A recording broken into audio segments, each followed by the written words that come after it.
Many festival events are free of charge, but they're not free to produce, so your support helps. There should be QR codes on the back of your programs, I believe, that if you would like to donate, you can scan that and give to the program. We also need your input, so just before we turn to you for audience questions, they will be passing around surveys, and if you can it takes 30 seconds to fill those out, and it just really helps the festival staff make next year's program even better than this one. So on that note, I will introduce our panelists. So next to me here is Peter Malone Elliott. He's an author, screenwriter, and developmental editor, born and raised in Virginia. Peter now lives in Brooklyn, but he still holds the magic of the mountains and southern living near and dear to his heart. Blue Ridge is his debut novel. Other notable writing achievements include a Leo Award nomination for Best Screenwriting Motion Picture and winning the grand prize of the Script Pipeline Screenwriting Competition. Peter is also the founder and owner of Fortiter et Recte Literary, where he offers bespoke editorial consulting for manuscripts and screenplays. So anybody writing a manuscript or screenplay, I encourage you to speak to him afterwards. And then at the end of the table, Polly Stewart. The Good Ones is Polly Stewart's debut thriller. She was born and raised in the Blue Ridge, where she still lives. Her short fiction has appeared in Best New American Voices and Best American Mystery Stories, and in Epoch, Alaska Quarterly Review, as well as other journals. She writes a new monthly interview column for Crime Reads called The Backlist, and her nonfiction has appeared in the New York Times and Poets and Writers, among other publications. And my name is Megan Jennett. I'm an author and a poet. I'm a graduate of the University of Glasgow's MLit program, and I'm actually currently a doctoral student there doing a doctorate of creative writing. If you want to know what that is, you can ask me afterwards. I'm not quite sure myself some days. And I'm currently researching the sort of multi-layered ties between the Blue Ridge, where I grew up, just outside of Crozet, and Southwest Scotland. And You Know Her is also my debut novel. It was named on Crime Reads and Tertulia's Best Crime Debut Novels of the Month and Best Crime and Thriller of the Year so far lists, and received a star review from Publishers Weekly and Book List. So that is us. Thank you. So to kick us off, everyone is just going to read about 5 minutes of work from their books. And so, Polly, if you would like to start. Sure. Is this on? Yes? Yes, okay. Close to it. So I'm just actually going to read the opening 2 pages here because it's kind of Need to be closer to the mic. Oh, I'm trying to, okay, that's better. I just need to get closer. Better. Okay. So this is from the prologue to The Good Ones. The last time I saw Lauren Ballard, she was scraping a key along the side of a new cherry red Chevy Silverado. The newspapers and media reports never showed the side of her. They liked to use the photo of Lauren leaning against a stone wall in a gown encrusted with 1,000 hand-sewn crystals, or the one where she posed in a field in a long white dress with her train rippling behind her and a butterfly perched on her wrist.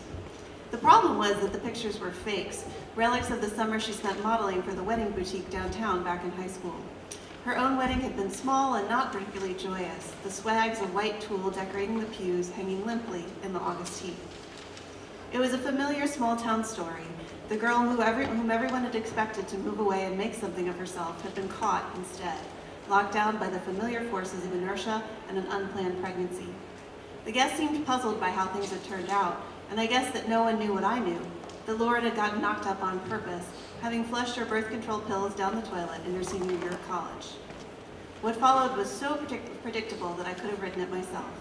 Lauren and her new husband bought a starter home on Blue Ridge Road, and he went to work for his father's realty company.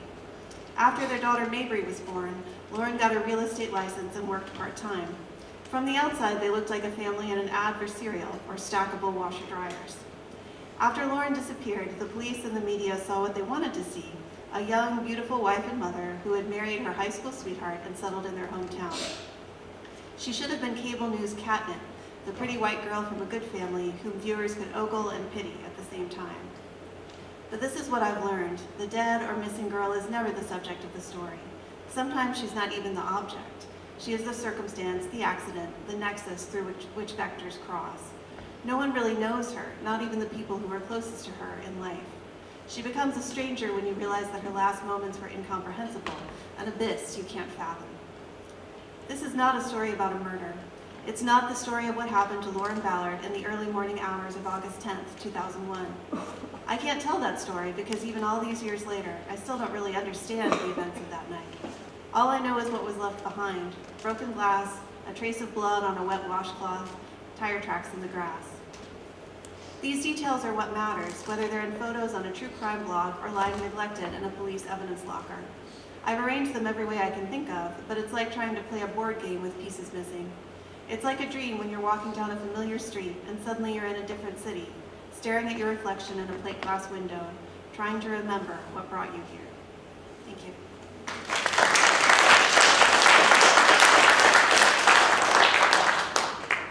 Okay, hi guys.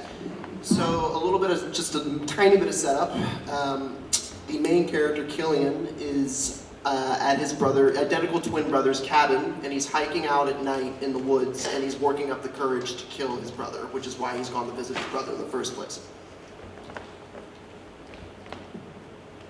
Walking at night relaxes me more than it probably should. There's something oddly freeing about not being able to see more than a few feet in front of you. You're completely surrendering everything over to the universe and its twisted sense of humor. The ultimate roll of dice in this bullshit game of craps that we call life. It was completely clear overhead now. The storm had passed, leaving the kind of cloudless night where the moon is shining so bright it's practically burning a hole in the sky. It was the kind of moon where, as a boy, I'd climb the tallest tree all the way to the top just to get a look at it, pretend I was Jimmy Stewart about to lasso it down. I wasn't a boy anymore. He had probably planted that photo there in preparation for me coming. There's no way a guy like him would hang on to that photo for any other reason, right? I tried to remember if I had ever seen it before. I honestly couldn't recall. I had done everything in my power to erase my memories of this place, like an addict flushing all of his drugs down the toilet. Stop it. Don't let him win. Manipulating people to get what he wants is his profession. He doesn't deserve to come out of this unscathed. He doesn't deserve to come out of anything unscathed. I needed to shut the fuck up and listen to what my brain was trying to tell me. Drown out what my heart, the foolhardiest part of me, was attempting to get me to believe. The part of me that had prevented me from carrying out my plan of retribution all these years. The part of me that secretly wished my brother would accept some sort of responsibility for what had happened with Audrey, so that we, my brother and I, could perhaps, maybe, find some sort of common ground again. A truce. I stopped and looked around, getting my bearings, not exactly sure how long I had been walking. I did know that it was a straight shot back to the cabin, though, and I knew I was high up on a mountain, off the proverbial beaten path. Hell, I'd gotten to the point where trails were anything but a distant memory. Which made it weird that I saw a fresh set of hoof prints in the mud in front of me. Frowning, I crouched down to get a better look. The indentation marks were light, which meant two things. The horse didn't have a rider, and it wasn't shod. No one would be riding up here in the night anyway. It had probably jumped its fence. A runaway. An animal that was looking for a way out of its circumstances by any means necessary. I followed the tracks to see where they led, only to find they dead-ended into an open grassy plateau. I let out a series of low whistles, trying on the off chance that I could lure the horse out of hiding. No luck. As I wet my lips to try again, I stopped myself short. Why would I want to stop this horse from achieving what it really wanted? Horses are herd animals. They don't run off unless the life they've been living is so awful that braving it alone in the wilderness seems like the only possible alternative. I chuckled ruefully as it suddenly occurred to me. This horse had the stones to do the one thing that I had been chicken to do all these years. The burn all your bridges battle charge was the only thing that would actually give me what I wanted. Some sort of finality, maybe resolution. I needed to take a page out of this horse's book, hop the wall that had been boxing me in and gallop off into the night, untethered by doubt. I turned heel and practically double-timed back to the cabin. I'd failed to protect my beloved from him. I'd been the ultimate coward, but now I was going to make him pay for all of it. I got back to the cabin in what felt like no time at all. Then I saw that the front door was wide open and that my brother's corpse was splayed on the steps, his brains splattered all over the front porch. Someone had beat me to it.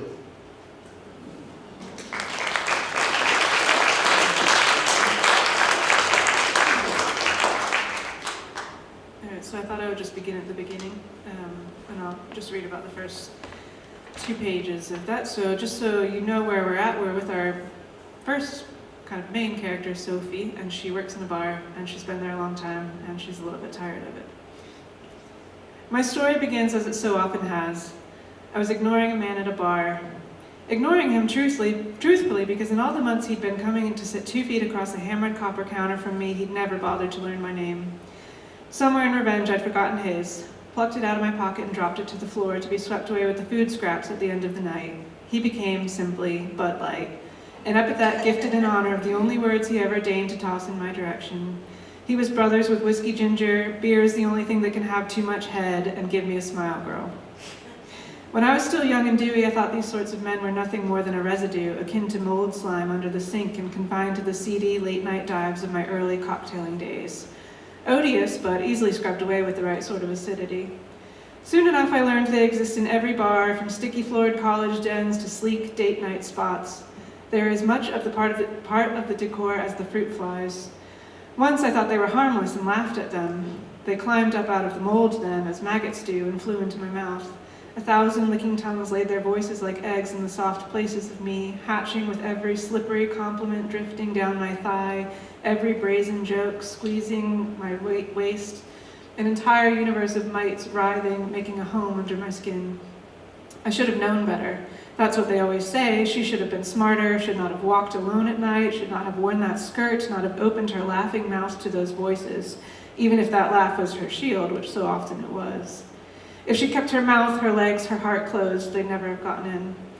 I should have known better because I knew them for what they were, though I didn't remember at first. As a girl, I'd spent long hours scrambling through tall grass and thick undergrowth in the woods behind our house. My legs, bare save for tattered shorts, were an easy target for chiggers and clover mites. I screamed the first time I saw the insects crawling up my ankles, gnawing into still pale spring flesh. When I showed my father, he laughed. Mites, he told me, were the price to pay for stepping out into the wild world. If I didn't want them, I'd have to cover up, have to shield myself from the fresh air. He showed me how to brush clear nail polish over the holes they'd bored. The mites were alive under my skin, he explains, but were easily suffocated by a plug of dried polish. I painted and waited, let my body become a graveyard, and after a few days the itching fell quiet. My father left before he could show me how to paint over the holes drilled by the tongues of men. After so many years nodding to Bud Light and his ilk, smiling, listening to them whine about their small worries and laughing at their tasteless jokes, their voices all the while building and churning and burrowing under my skin, I have become a creeping thing, hidden under smooth facade. Smile, they tell me, and I let the mites scuttle backward along the pitted curve of my jaw, tug my mouth into a Halloween mask. Here is my skull, grinning. There was a time when they didn't bother me so much, their voices, not after I learned how much power I wield from the cramped space behind a bar counter. You see, more often than they realize, men hand you the very rope you need to hang them.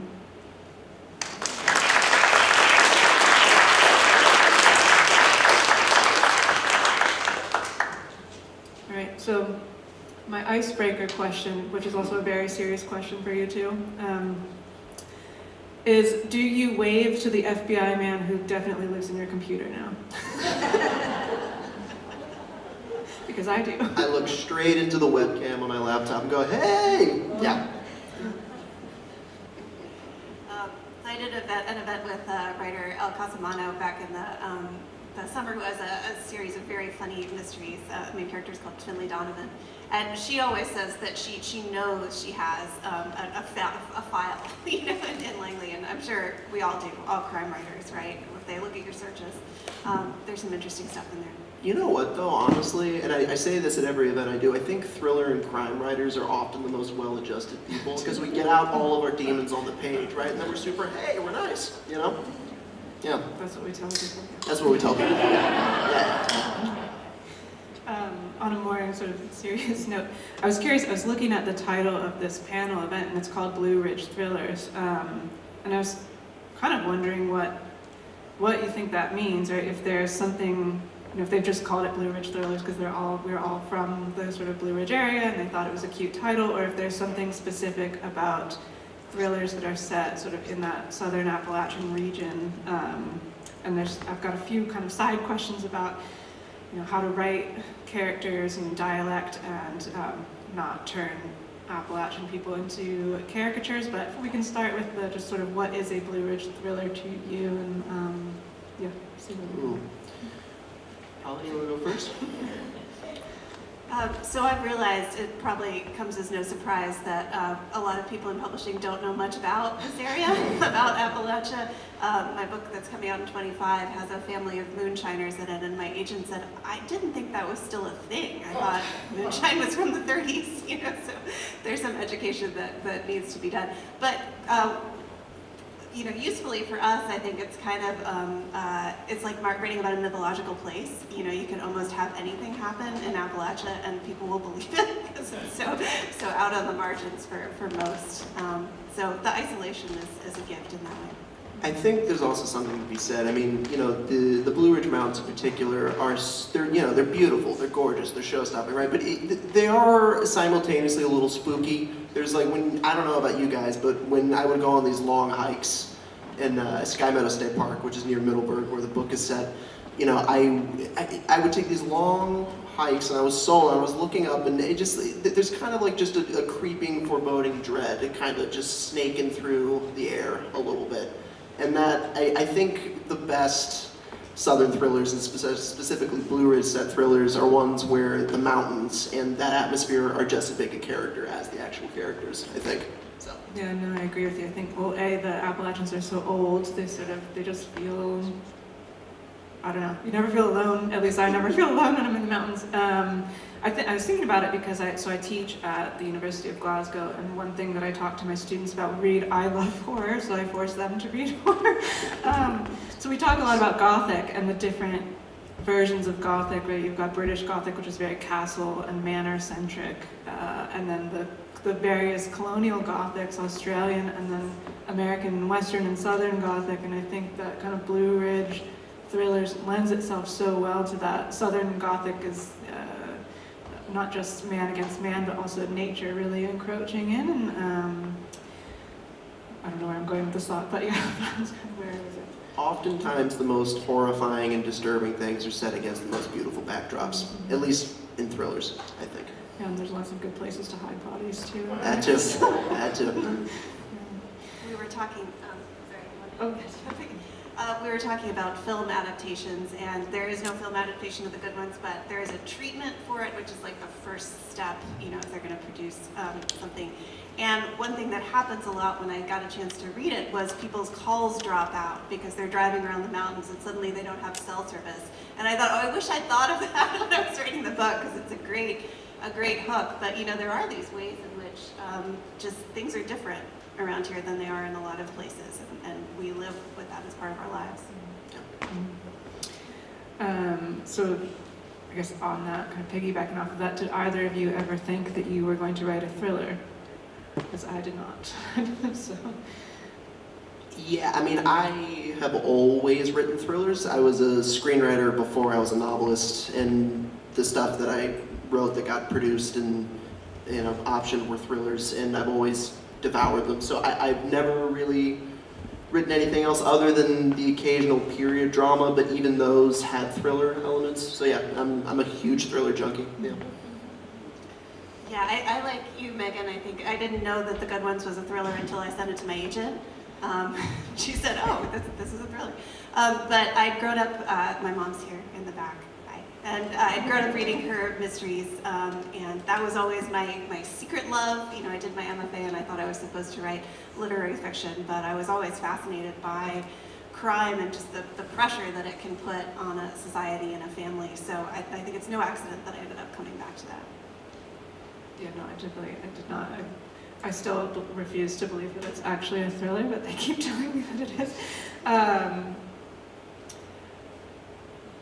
Sorry, my brain just turned off entirely. I think what's interesting to me when you kind of tie in, one, did you think you were going to write it? Well, I guess actually my next question is, so how was the research and writing, and I swear to God I have like an actual logical theme for these questions, but the research and writing process, and kind of coming from, you know, how do you even begin to structure a thriller? Where do you start? This is for all three of us, these are our debut books, so, and we've chosen, I think, a genre that is notoriously difficult and notoriously sort of nitpicky, and the readers all know probably way more than I do about forensic science and the way that detectives work. And how did that research process go? And especially Polly, you, who said that you didn't even really think of it as a thriller either. And then tie that in with, they also tell you to write what you know, and we all know the Blue Ridge. And so, I'm curious about those two things, but particularly the research and the writing process first. For me, it started, like I said, I was a screenwriter firstly, and I looked at this through the 3-act structure that you usually do in a screenplay. And the genesis of the idea was how identical twin brothers as just a kind of a conceit are so fascinating, because they're always, identical twins, any gender for that matter, they're always thought of as an entity and not individual people. And first and foremost, and thinking how that would unspool itself under a crime psychological thriller was a fascinating kind of jumping off point. And when I started the book, I knew there's some people that do very, very intense outlines, and then there are other people that kind of freeball it. I knew 3 things, which is always the 3 things that I know when I'm starting writing a script or a novel. I know the opening image, or the beginning. I know the midpoint, and I know how it ends. But getting to those points is what the fun part is, and that's where the research and kind of the living in the moments of the town of Middleburg and what these characters would be like and their realism. That's where the fun is. That's where the gold. That's where you find it. Yeah, I wish I could say I'd come in with that kind of plan, but I very much did not. I started writing this in 2018, and I developed a pretty bad true crime habit. At that time, I was listening to a lot of podcasts, and that was my research. Basically, whenever I start a project, I think, well, what am I just fascinated with that I could just talk about endlessly? And I was really interested in missing persons cases, and I was interested in this part of the country, and I was interested in growing up as a young woman, and then I kind of throw all that stuff into a pot and make a weird stew out of it. So that's kind of where I started, and it took me about 4 years to write The Good Ones. The new book that's coming out next year took me less than a year, so I don't know if I've learned something. It was probably just, I'd like to say that I have, but it was probably just dumb luck the second time around. It's a hard process. How was that process, writing the second book so fast in comparison to taking your time more or less with the first one? How was that? So I think I'd learned some of the tools that you were just talking about, like the 3-act structure, which is a huge help to actually come in with some sort of a plan. But unfortunately, I didn't have that for the first book. Yeah, no, that's a very good question, because I've found too, Polly, that the first one took me about 5 years, and part of that was because I was bartending, I was substitute teaching, and I was ghostwriting something. I had 5 minutes a day to write 3 words down, basically. And so, but I think too, once you've done it once, it's like, okay, I can do it again. 30,000 words is not actually that much, and then you just, add another 10,000, and then so it's very much a muscle that you have to build up. But I also think I'm definitely in writing you're either called a plotter or a pantser, and I'm very much a pantser, which I still am. I'll write a really messy, rough first draft, and then I'll go back and create an outline from that draft. I don't know if either one of you also does that.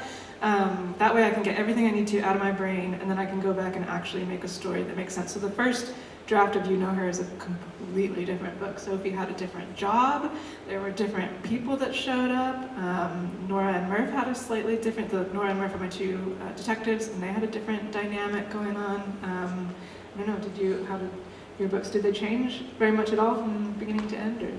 I just have to ask, I'm sorry, because bartending is such a facet of You Know Her. So what would that even look like if she wasn't a bartender? I'm just so curious. Well, she was a teacher because I was substitute teaching. Gotcha. Getting out the demons on the page. See? I'm sorry, what was your question? Did your books change a lot from the first draft to printed? Sorry, Paul, you want to go first?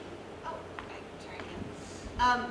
So, my first draft of the second and third books, just kind of, they're awful. I'd never let anybody read them. That's just like 80,000 words of me talking to myself and writing half of a scene and then saying, no, this is terrible. And I don't erase anything because it's comforting to me to have the word count keep going up, but it's just a horrible mess. And at that point, like you, Megan, I can go back and sort of think, okay, what here is working? How do I structure it? And kind of do all that. But yeah, that's definitely a second repetition. I have such respect for writers that do the vomit draft thing first just to get it out. I can't do that, so I edit as I go. So like my first draft is basically by that point like a third or fourth draft. Because before I start writing a chapter, I'll read everything that I've written up to that point and revise if I need to, and I only start on a new chapter when I'm happy with what I had before. So it is, the analogy that I use, it's kind of like building a railroad track, right? If the track isn't built and solid, the train's going to careen off the mountain and crash.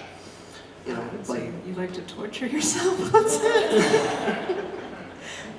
the balance though is not being precious about the work though, I think, you know, because I wrote Blue Ridge in about a year. And if anything I learned from screenwriting in the film and TV industry, you have to write fast and you can't be precious with the words and you have to just kind of crank things out, you know, so that's probably where I got that from. Yeah. That's actually, so that segues into another, where you just moved me down to question number like 12, so Sorry. that's fine. No, I'm actually, so in Glasgow, I've been adopted by the poets, and I recommend if you ever get a chance to be adopted by poets, do it, they're wonderful people.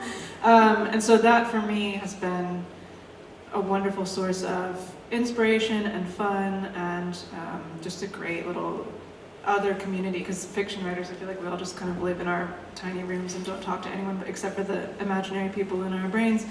So yeah, so I'm curious too if there's other, like Peter, you do film as well, are there other art forms that you do, that you keep in touch with, either to sort of feed your writing or just to sort of keep yourself sane? Yeah, totally, yeah.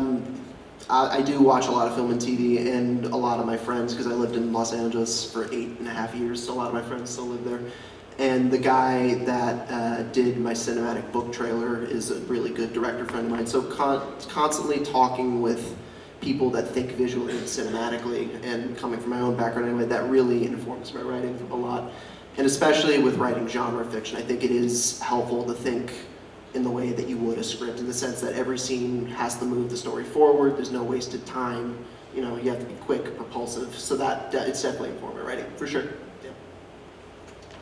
Sadly, I have no other talents whatsoever, but I do have a day job. I teach literature and writing at BMI down the road in Lexington, and you know, Chekhov has that, it's kind of an awful line, but he said, medicine is my wife and literature is my mistress. And that's how I feel like academia is my spouse, right? And I love my spouse, but then I wake up very early and write fiction, and that's like my escape. That's the most fun part of my day. So to me, balancing those two, it keeps my brain working in different ways. Yeah, I love it. Yeah, that's very true. I teach creative writing at Glasgow, and I've found that teaching writing has forced me to sharpen my own toolbox. So when I sit down to write, then I'm like, okay, I can't like lecture my students about grammar and punctuation if I can't also apply those same rules, or at least know why I'm breaking them. So yeah, I agree with you. I think teaching is a great thing, and films too. We watch a lot of. I'm a huge Mike Flanagan fan, and my poor students have watched far too many clips. And you know, something that's not talked about enough, I think writers, or any creative for that matter, you need to have a physical outlet, you know, whether, you know, that's exercise or walking. You know, I kickbox and I play soccer. It's you have to get the energy out, that you're compressing so much, you know, stress and anxiety and compulsions in your head when you're writing. You have to get it out physically, you know, so I think that's important too. Yeah, no, I definitely agree. I also, so sort of in a similar vein, I'm really curious, so all three of our books, you two within the text and me sort of in the background, really draw on other authors and literary influences. So Polly's book mentions Jane Eyre quite a few times, and you've got Sam Shepard in your books, and mine, if anyone needs a bit of bar trivia, Bram Stoker actually went to Glasgow, and that's where he met Buffalo Bill, who became the cowboy in the novel Dracula on Renfield Street, which also became a character. So Dracula was always in the back of my mind as I was writing You Know Her, and I think there's probably shades of it within the book. So I'm curious about, you know, these literary influences and why these two authors in particular you chose to reference in your text, and also if there's any other authors that you kind of keep on your desk with you while you're writing. Yeah, Sam Shepard, like you said, was a huge one for this. I wrote a whole piece about this on Crime Reads. If you guys are curious, you can Google that and find it. But Sam Shepard, I mean, the way he explored the pitfalls of masculinity and families at each other's throats, and the lengths that we would go to keep secrets buried in things like, Buried Child and True West and Fool for Love. It was a big touchstone for me. In terms of other influences, I'm a huge, I mean, this is cliche to say, I'm a huge Gillian Flynn fan. I love Gillian Flynn. I love S.A. Cosby. If you guys have read Razorblade Tears, you need to right now. It's amazing. And then from a film and TV perspective, I love Taylor Sheridan, the guy who wrote Hell or High Water, Sicario, Yellowstone. So, yeah. Yeah, so I'd been teaching Jane Eyre a lot while I was writing The Good Ones, and I read it for the first time when I was 12 or 13, and I'm sure most people in here are familiar. I thought it was a love story. And then when I started teaching, I was like, this is a really messed up love story if we take it that way. And it became to be, for me, a story about sort of fooling yourself about the person you're in love with, and kind of creating stories about them that maybe aren't actually true, which ends up being a big part of The Good Ones. So the main character is kind of a failed academic. She has a PhD but wasn't able to find a full-time teaching job. So she's thinking a lot about literature from that period, and kind of unaware, I think, of the way she's falling into some of the same pitfalls. But the 19th century British writers are really the touchstones for me. I'm teaching a seminar right now on George Eliot's Middlemarch, which I think is the greatest novel in English. I could read it a million times. It's just a brilliant book. So yeah, she'll live rent-free in my head forever.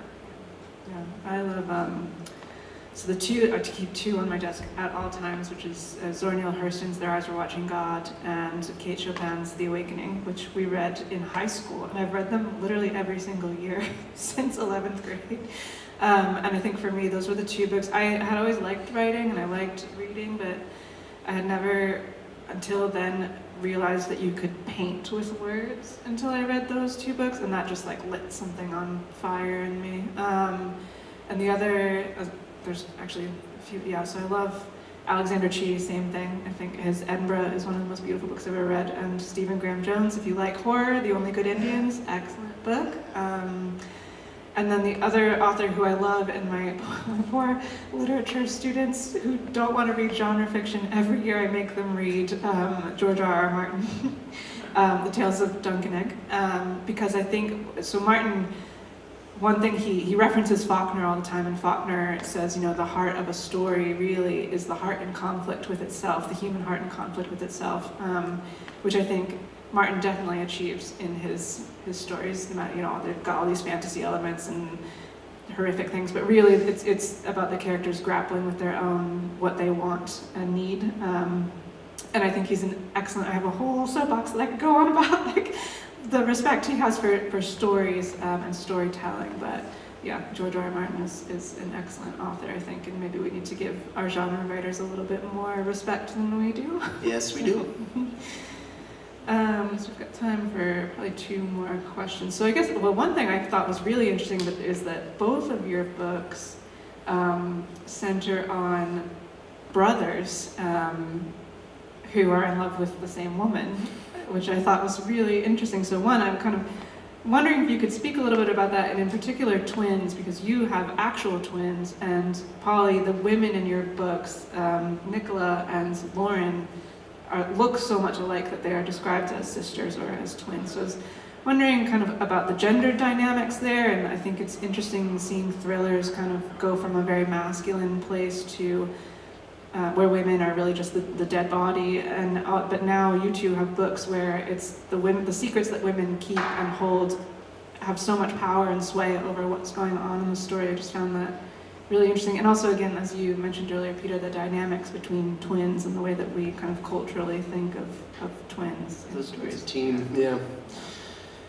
Yeah, I mean, so I don't have a twin brother. I was going to make a bad joke that he's dead and I killed him, but I don't know if that would play. But the idea of this love triangle of the two twin brothers and this common love interest was honestly, believe it or not, kind of inspired, other than everything I've already said, it was kind of inspired by the story of the Civil Wars, the folk group, if you guys are familiar with them. It was this really powerful folk group, a man and a woman who were together, and there was a love triangle with the tour manager, and it got really, really toxic, and the group broke up because of that. And putting that in a familial context, kind of, and using that as a jumping off point was a really fascinating thing for me to explore.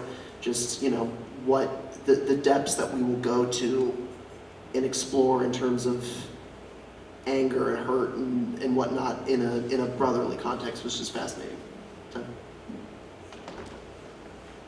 Yeah, it was just something kind of similar came up with one of my classes last week, because they always want to know about the writer's intention, and they asked me, like, what did the writer mean? What did they want you to think when you read this? And so I talk a lot about how it's not necessarily the best way to read a text. We don't know the author's intention, or maybe what we can get out of a text actually matters more.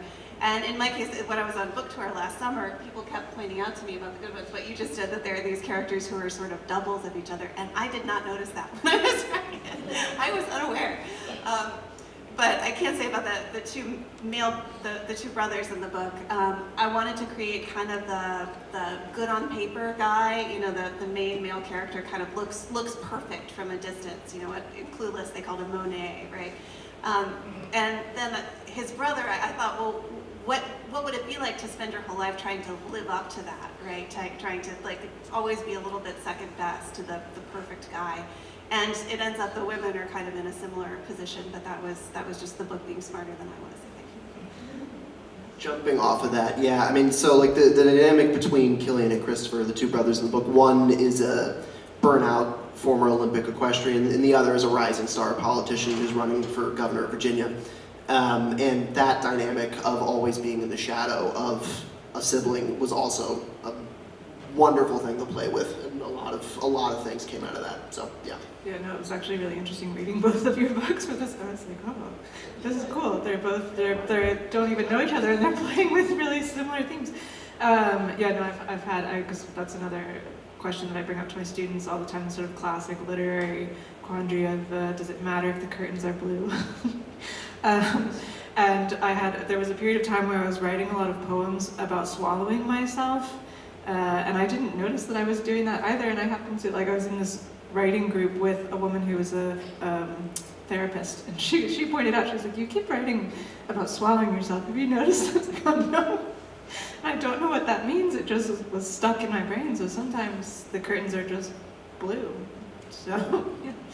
I think that's about all the time that we've got for my questions, and then we're going to open up the floor to you all. Before we do that, I just want to give you a reminder, we will be passing out these little surveys. They take, honestly, about 30 seconds to fill out, and it's massively helpful to the festival so that they can continue to make it better. And if you think that you are going to leave without filling it out, let me remind you that there are 3 people on the stage who know how to commit murder and get rid of bodies. So I encourage you to do that. But yeah, so if anyone has any questions, now I can take them. Well, I have a question. Oh, okay.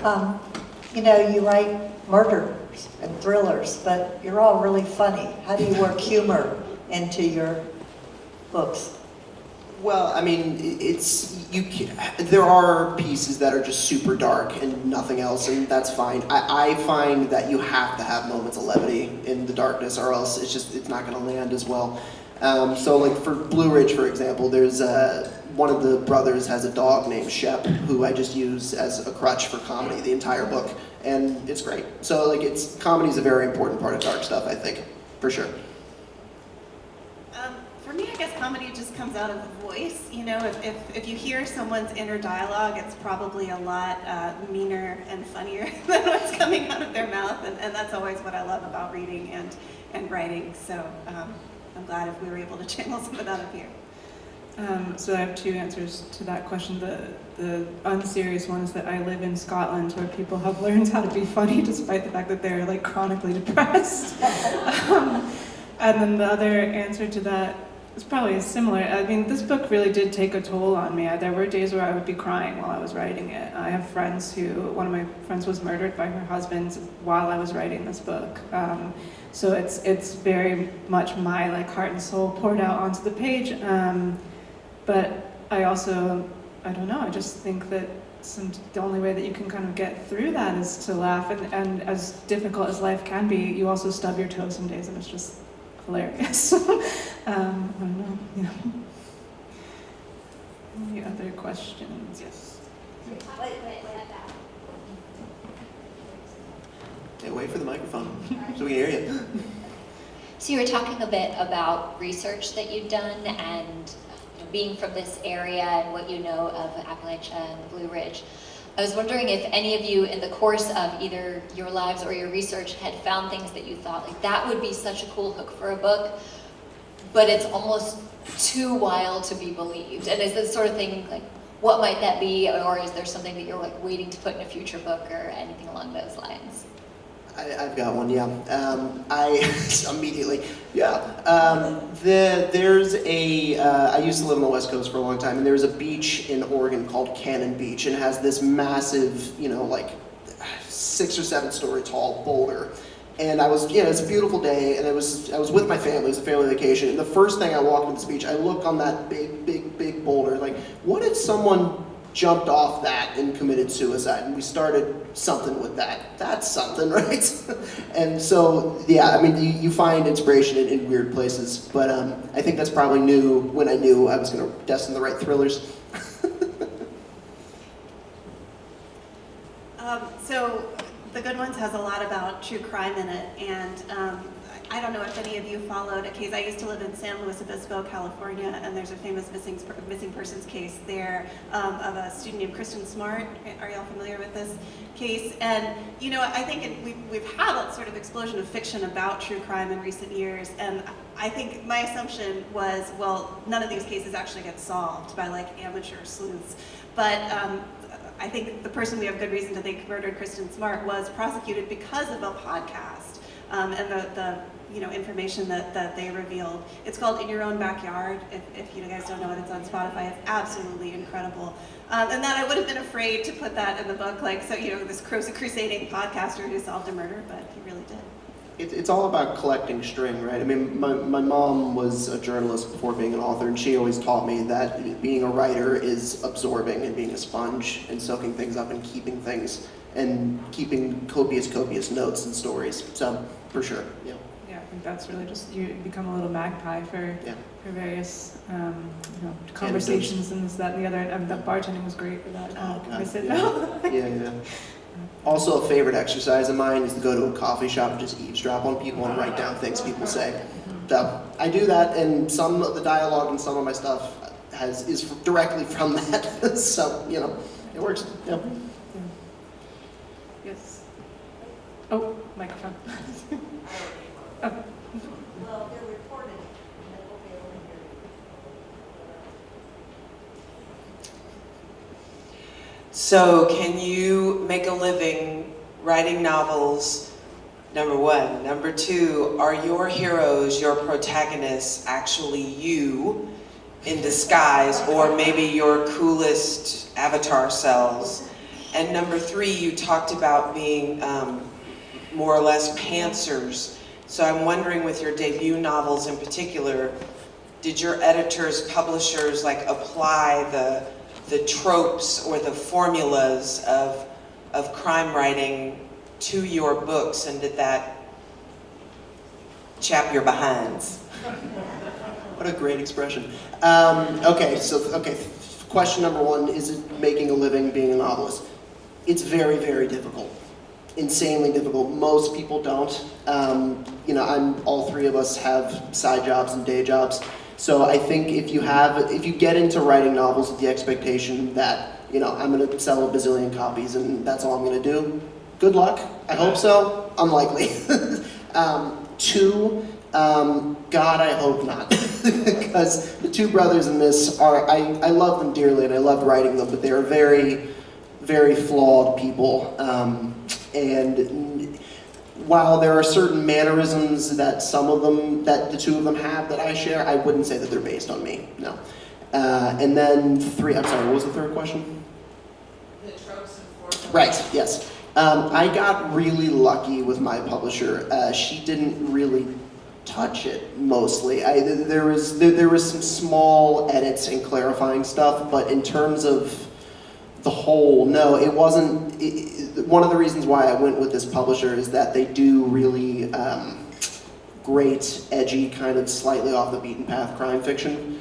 And so no, there was never a conversation of, okay, let's try and make this, fit into a formula. That was never a thing for me.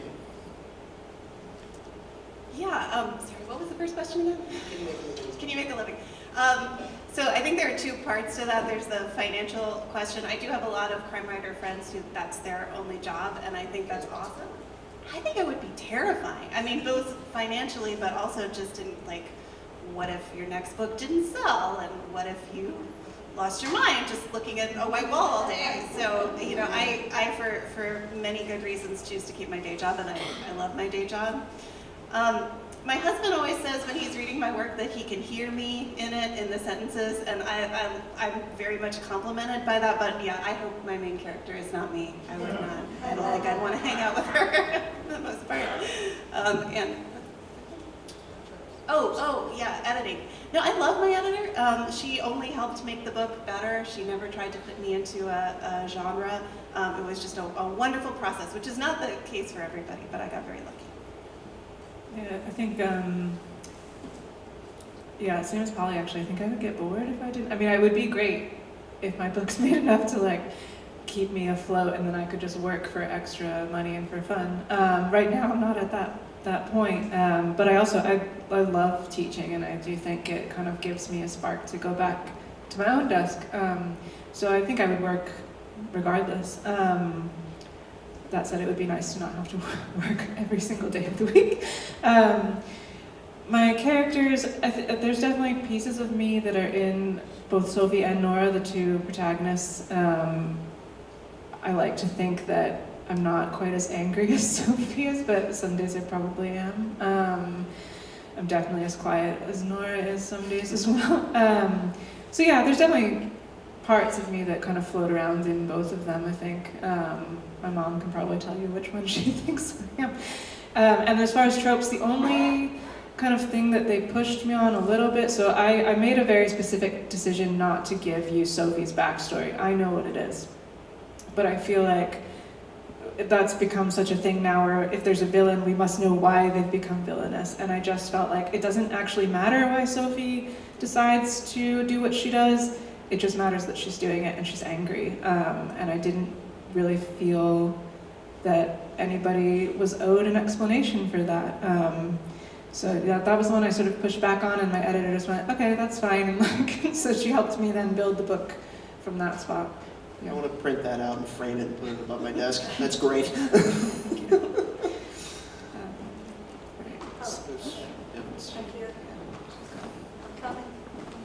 She's We on should it just with mic the up the whole microphone. crowd. I'll just give you guys some wireless mics. My question is about the logistics of writing.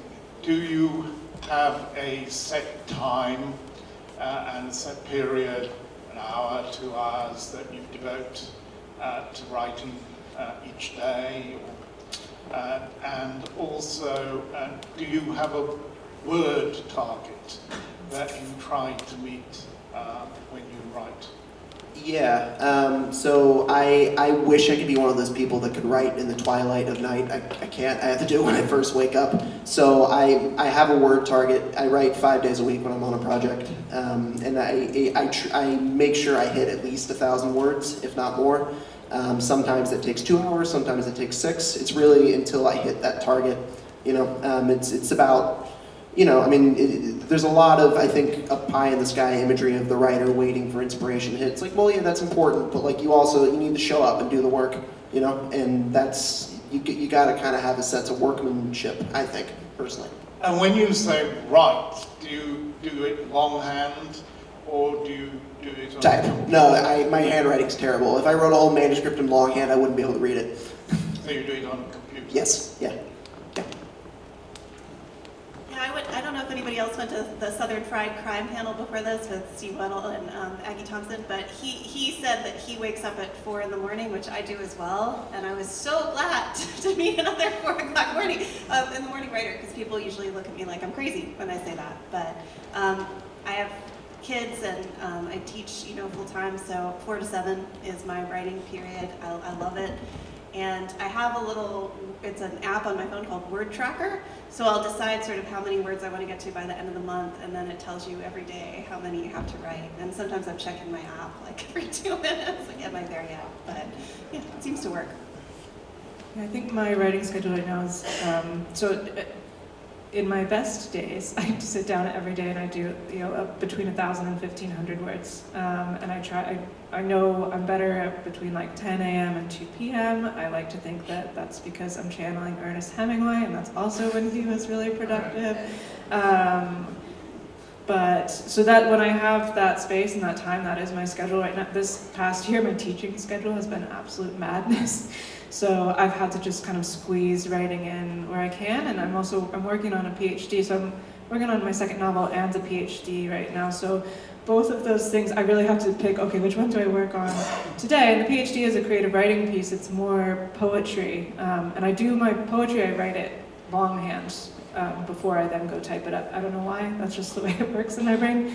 But I try to do some type of writing activity, whether it's, I have a friend who, he's a poet, and he writes a poem and posts it on Instagram every single day, and just having that sort of shame show up every day on my Instagram is good, because it makes me sit down and write. And again, like I said, I go to a lot of open mics in Glasgow. There's a very vibrant poet scene in Glasgow, and just being around people who, like, you only want to show up to an open mic with the same poem about 3 times, and then you don't want to hear yourself read that poem anymore, and they definitely don't want to hear it. So it's good. It kind of keeps me on my toes and forces me to, even if I just write something really messy and get it out, at least I've done something creative for the day. But yeah. And Megan also sometimes posts her poems on Instagram, and they're very good. So you should follow them.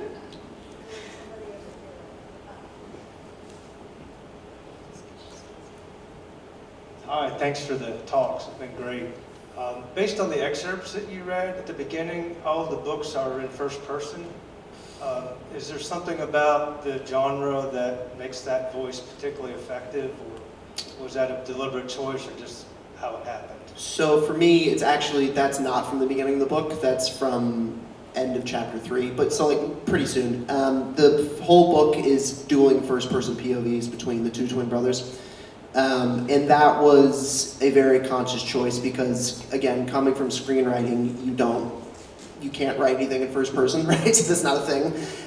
So in terms of kind of diving into the psychology of a character, I think writing it in the first person allows you an intimacy with that character that writing in the third doesn't, but that's just my personal opinion. Yeah. It's funny, one of my students just walked in, and I always tell them that it's a technical choice between first and third person, but that's never been true for me. I just kind of hear it in one or the other. So this book, I could really hear Nicola's voice. The one that's coming out next year is in third, and then the one I'm working on right now is back in first. So it's just whatever seems to work for the individual story. And yeah, my second book that I'm working on now is in third person. So it's whatever fits the story the best. Yeah. I think for me, so I've got 2 characters that speak in the book. Sophie is written in first person. Sophie's the killer. It's not a spoiler because she's doing it right from the beginning. And then the other character, Nora, my detective, is actually written in third person. And part of that is because Nora is just a much quieter. She's always quiet. She sort of sets up a chair in the back of the room and just watches what happens, at least in my brain. That's what she's doing. She's also biracial, and there was a question for me of whether or not I could speak through her in first person. It didn't feel quite right, so I chose to put her in third person. But we're still pretty close to her, so we do get her thoughts and her views, but we have a little, she wanted a little bit more privacy, so I gave it to her. So I think, yeah, this might be our last question. Yeah. I've enjoyed this tremendously too, so it's been great. My question is, do you ever get to a point where you're saying, wow, this is really dark. I don't think I want to go there. I don't think I want my mind to go here. I don't think I want my readers' minds to go there. And crime, the fascination we have with crime, the podcasts and so forth. Yeah. This isn't a related question. Do you think this is, I don't know, healthy? What a question to end on, wow. For me personally, it's completely dependent on the story, and if the story requires you going that far, then you go for it, and that's what the story needs. In terms of whether or not it's healthy, something I can't speak for the whole world, obviously, but the way I keep my head above water is I'm a big advocate for therapy. I go to therapy every week, and I think anybody in a creative field and anybody in general should be doing that in order to stay sane. So I mentioned earlier that my mom's in the background here, and I'm going to put her on the spot a little bit here. She was a professor of criminal justice, and she has a book called Wretched Sisters, where she went and researched and profiled from the point of view of a historian all the executed women since 1970. And I remember so clearly when she was writing it, because it was so hard for her to have to read these cases, and so many sort of sad lives, but she felt like it was an obligation in some way to tell those stories that haven't been told. And even though I'm writing fiction, I do think of it similarly in a way that, there is terrible, dark things happening in the world, and I think fiction at its best can be a kind of witnessing to what is possible in human nature and how we process it. So I don't want to set myself a lofty purpose, but that is how I think about my work. That was a much coherent answer than the one I gave, so listen there. Yeah, so to answer your question, there are chapters that I put in a drawer and I never pulled them. I just needed to I would come home and I'd be angry about something and I just needed to get it out, and then I realized that, okay, Megan, that's too much. And so I put them in a drawer and they stay there, and that's it. And I think for me, so there was a moment when I was doing research, I watched a lot of interviews with serial killers. In particular, there's a documentary about Ted Bundy. And he's in prison, and they're asking him this question. I can't remember what it was. He made a joke, and he looked up at the camera and he smiled, and my immediate reaction was to smile back. And then I went, oh my gosh, this is how I would have died. If that man had smiled at me, I would have died. And that spooked me a lot. And I think it's important. I agree with Polly. I think that there are so many stories that are important that need to be told. I do sometimes worry about the sort of entertainment that we've made out of really awful, horrific crimes that destroy families and cause so much pain. And I think that's a discussion that's being had. If we look at the Netflix series on Dahmer and the victims' families that came out and spoke out about that, I think that's an important discussion that we need to continue to have, because crime is really entertaining and it's a great genre, but yeah, there's that balance. The balance between not fetishizing it and showing respect. Yeah, exactly. Before we leave, I'm going to do that musician thing. Is it all right if I take a picture of you on stage? And on that cheery note, we're going to take a selfie! I just wanted to grab it before you all left. Thank you so much. Thanks, guys.